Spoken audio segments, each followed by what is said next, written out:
A true story of a bachelor's nightmare.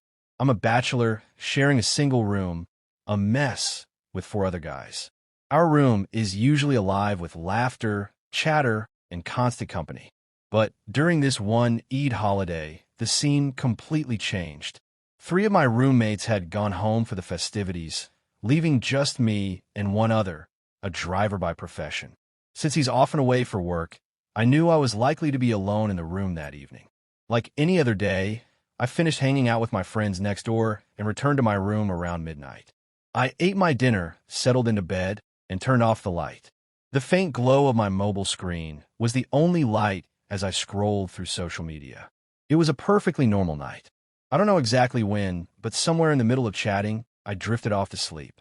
Suddenly, my sleep was violently interrupted by an unbearable distress.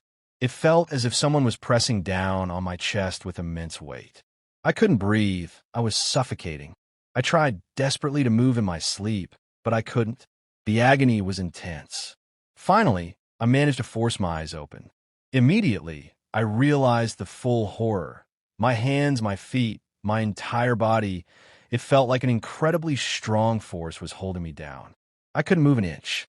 I saw nothing, but then I heard a low, continuous whispering. I listened closely.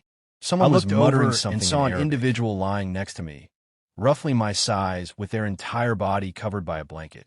My first thought was, my roommate must have returned and is lying here reciting prayers. I repeatedly called out to him, "Brother, I can't move my hands or feet. What's happening to me?" But the figure wrapped in the blanket gave no response. It simply continued its eerie, monotonous Arabic recitation, completely ignoring my pleas. My situation was quickly turning dire. The suffering was agonizing. With tremendous effort, I managed to free my right hand just enough to push the blanket-covered figure. But there was no reaction. The push did nothing. Instead, the person under the blanket started chanting even louder in Arabic. That's when a chill went down my spine. I knew my roommate was incapable of reciting Arabic nonstop for that long. I realized, with terrifying clarity, that something malevolent was happening to me. Immediately, I began reciting Ayatul Kursi silently in my mind, fighting to break free and get off the bed. But I couldn't move. The invisible force held my limbs tight, while the figure beside me continued its relentless humming. After what felt like an eternity, somehow, I managed to break free from that unseen grip. I scrambled up, bolted out of bed in a single jump, and ran out of the room. Once outside, I saw him, my roommate, walking up the stairs at that very moment. Seeing him, there sent a fresh wave of panic through me. If he was here, then who was in the room? My roommate looked at me, astonished. "Why are you out here so late?" he asked. Calming myself slightly, I stammered, "Brother, if you're here, then who was in the room?" We cautiously went back inside.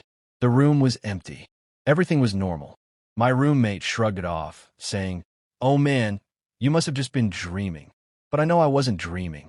I felt the pressure, I heard the chanting, and I had actually touched that figure under the